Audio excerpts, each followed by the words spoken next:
Pastor David Poyong Cho. O princípio da semeadura e da colheita no reino de Deus. Outra ainda caiu em terra boa, deu boa colheita a 100, 60 e 30 por 1. Mateus 13, 8. É interessante observar que certos desertos foram transformados em terra fértil, por haver um rio próximo, e agora se tornaram locais habitáveis por qualquer organismo vivo. Não é por acaso que a origem e a expansão das civilizações antigas tenham ocorrido em lugares com rios. Por exemplo, a China antiga teve início na bacia dos rios Mekong e Salween, a Índia nos rios Indo e Ganges, a civilização mesopotâmia entre os rios Tigre e Eufrates, o Egito no Nilo. No espírito de cada pessoa que recebeu Jesus Cristo no coração, flui a água viva do rio de Deus. Quem crê em mim, como diz a Escritura, do seu interior fluirão rios de águas vivas. Em cada pessoa que creu em Deus correrão rios de águas vivas, e isso lhe permitirá usufruir a graça abundante. Contudo, há uma questão muito importante. Por mais que tenhamos terra fértil à nossa disposição, se não semearmos, tampouco colheremos. Se desejarmos experimentar o poder de Deus, devemos plantar sementes de fé. Um grande incêndio havia destruído praticamente toda a cidade de Chicago. Os jornalistas e repórteres haviam corrido para transmitir todo o acontecimento. Foi nesse instante crítico que um repórter se aproximou do famoso pregador D.L. Moody para entrevistá-lo, pois vira que no meio das chamas estava a igreja do pastor. Pastor Moody, o Senhor tem pregado durante toda a sua vida que Deus é onipotente e que nada é impossível para ele. Minha pergunta é: por que Deus deixou que sua igreja fosse incendiada? Sorrindo, Moody respondeu: é que eu pedi a Deus uma igreja maior. E eis aqui a resposta dele. Do ponto de vista financeiro, era muito mais caro demolirmos todo o templo e fazermos outra construção. Agora só precisamos construir uma nova. Ao ouvir a resposta, os repórteres ficaram sem palavras. Moody estava de pijama, pois o incêndio havia acontecido durante a madrugada. O repórter, impaciente, animou-se a perguntar: Pastor, então quer dizer que o Senhor tem dinheiro suficiente para construir um novo templo? Moody respondeu mostrando-lhe sua Bíblia. Eu saí sem cheque e sem dinheiro nos bolsos, mas tenho nas mãos a melhor caixa forte, aquela que nunca fica sem recursos. Não se preocupem, vocês poderão ver uma igreja ainda maior e mais bonita que será construída em pouco tempo. Logo depois do incidente, Moody cruzou o Oceano Atlântico para realizar grandes cruzadas evangelísticas na Inglaterra, que produziram um terremoto espiritual naquela nação. Ao retornar a seu país, ficou surpreso, pois inúmeras pessoas que tinham participado de suas conferências haviam ofertado com o propósito de construir um novo templo. Graças a essas ofertas, ele conseguiu uma igreja muito maior e muito mais bonita que a anterior. Não se esqueça, lembre-se das palavras do Senhor que poderiam passar os céus e a terra, mas jamais passará a palavra. Chegará um dia em que o homem, a fama, a teologia e as denominações deixarão de existir, mas a palavra de Deus permanecerá para sempre, não mudará. Existem nas Escrituras 32.500 promessas e todas são para você. Não existe nenhum privilégio. Todos têm direito a receber a bênção dessas promessas. Certo dia, enquanto eu ministrava na Europa, um grupo de pessoas se aproximou de mim e disse: Dr. Cho, cremos que o Senhor opera milagres, que Deus ungiu de uma maneira muito especial. Lamento dizer que vocês não têm razão. Os 66 livros da Bíblia não foram dados somente a mim, mas a todos. Portanto, somente quem creu e praticou a palavra, sem duvidar, contará com o poder para ver como os milagres acompanham sua vida. Muitos cristãos hoje não têm a experiência do milagre porque não praticam a palavra. Assim, o problema não está na palavra, mas no coração do homem. A diferença do fruto está na condição da terra, que é o coração do homem. Em Mateus, no capítulo 13, o Senhor Jesus relata a parábola do semeador. Lembre que a terra, o lugar, é o coração do homem. O Senhor nos fala do caminho, do terreno pedregoso, dos espinhos e da boa terra e os comparou. Não se encontrou nenhum fruto nos 3 primeiros casos. Só a semente semeada em terra boa produziu a 100 por 1. Será o caso de dizer que nos 3 primeiros casos não existe nenhum tipo de esperança? Não.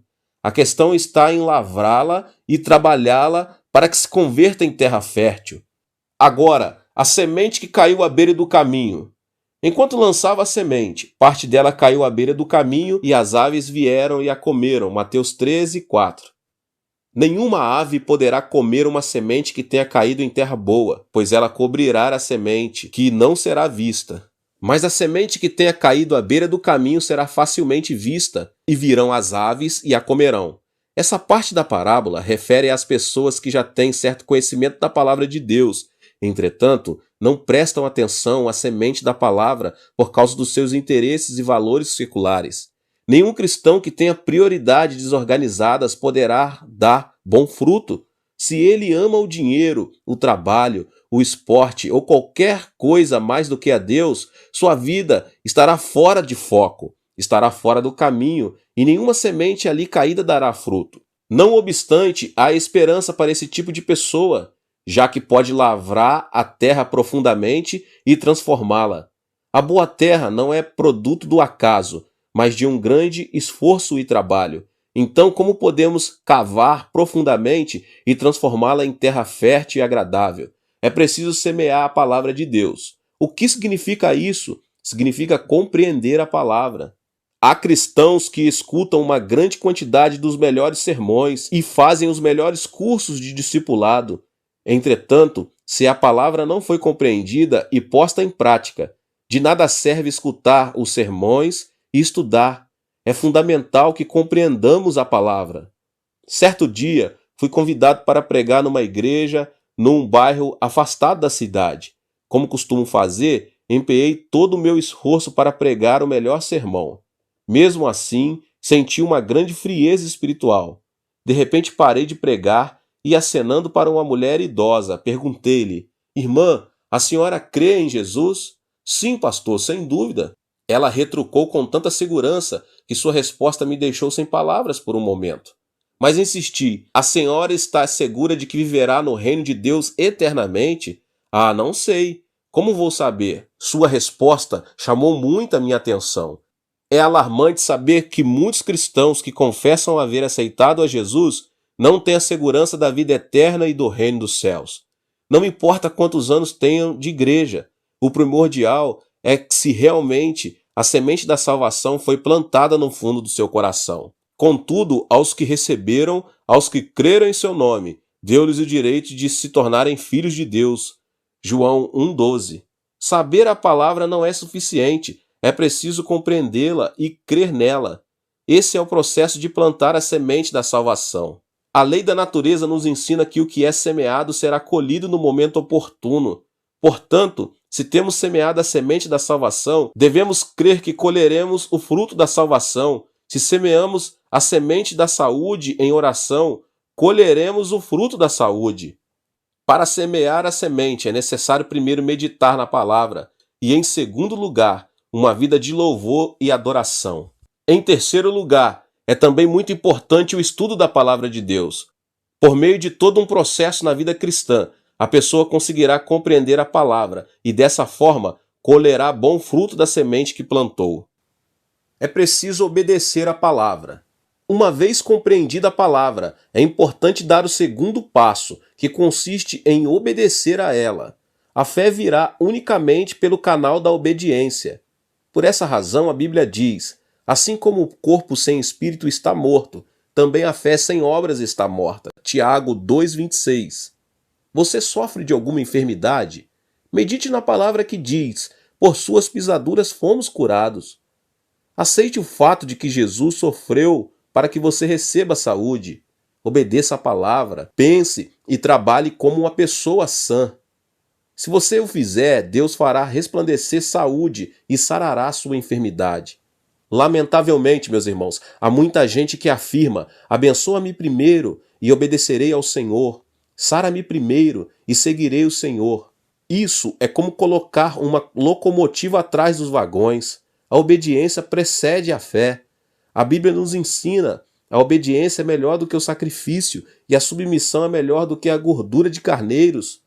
Portanto, não demore muito para obedecer à palavra de Deus, à medida que o Espírito Santo a revele a você. Esse é um método para fazer crescer o fruto da semente da palavra de Deus. Agora é preciso esperar com fé.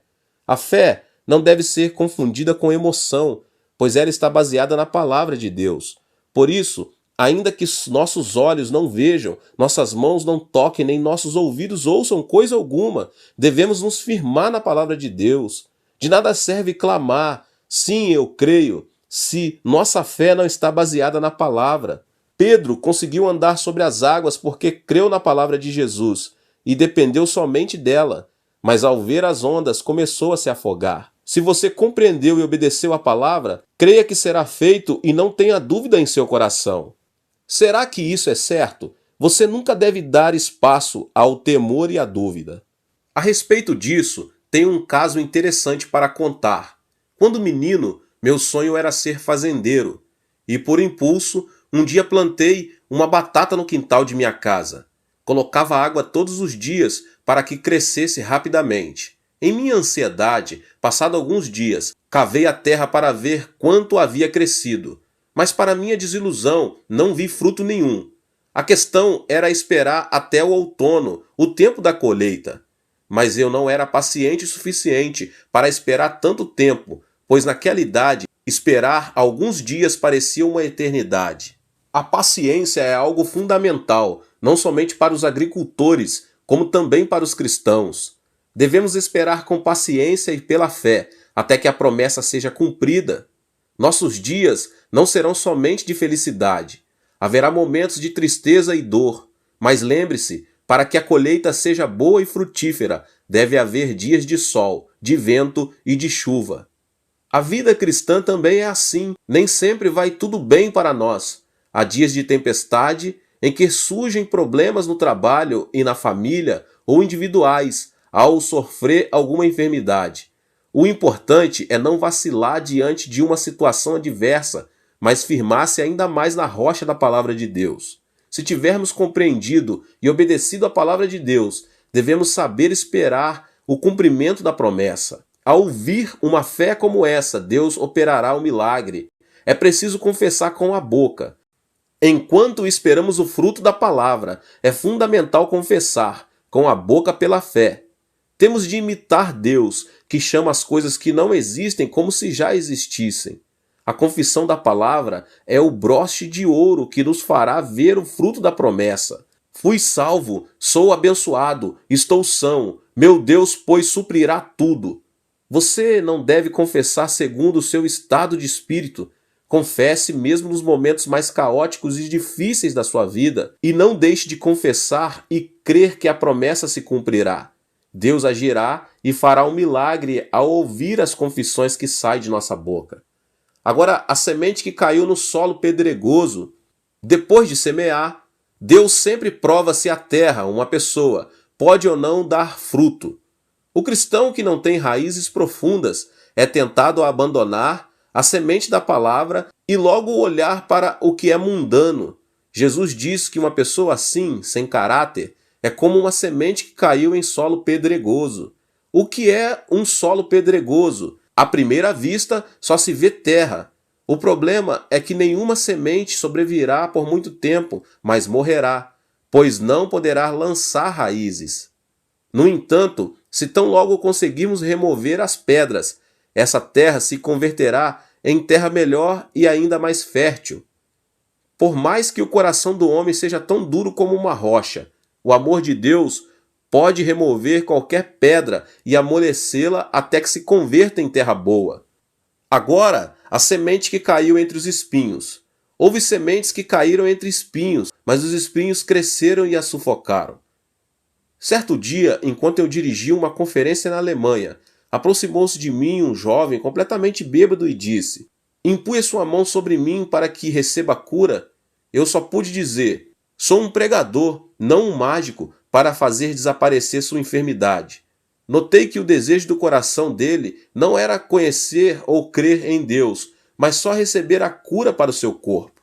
Deus nunca opera um milagre num coração cheio de mesquinharia como aquele.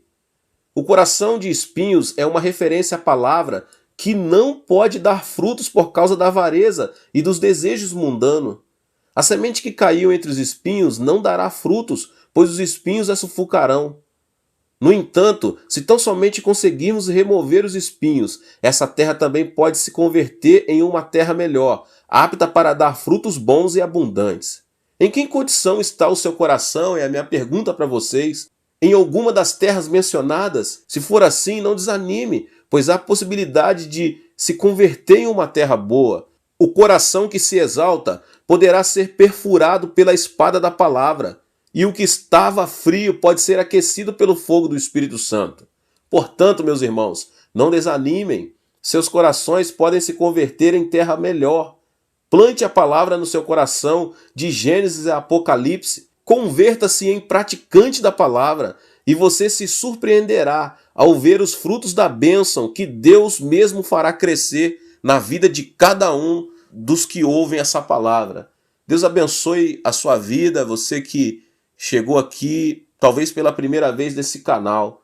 Eu convido você a se inscrever aqui nesse canal para que você receba todos os vídeos e também ative o sininho para você ser avisado quando o vídeo é postado, tá bom? Deixe também o seu like e não se esqueça de compartilhar esse vídeo com as pessoas que você mais ama. Deus te abençoe e nos vemos nos próximos vídeos.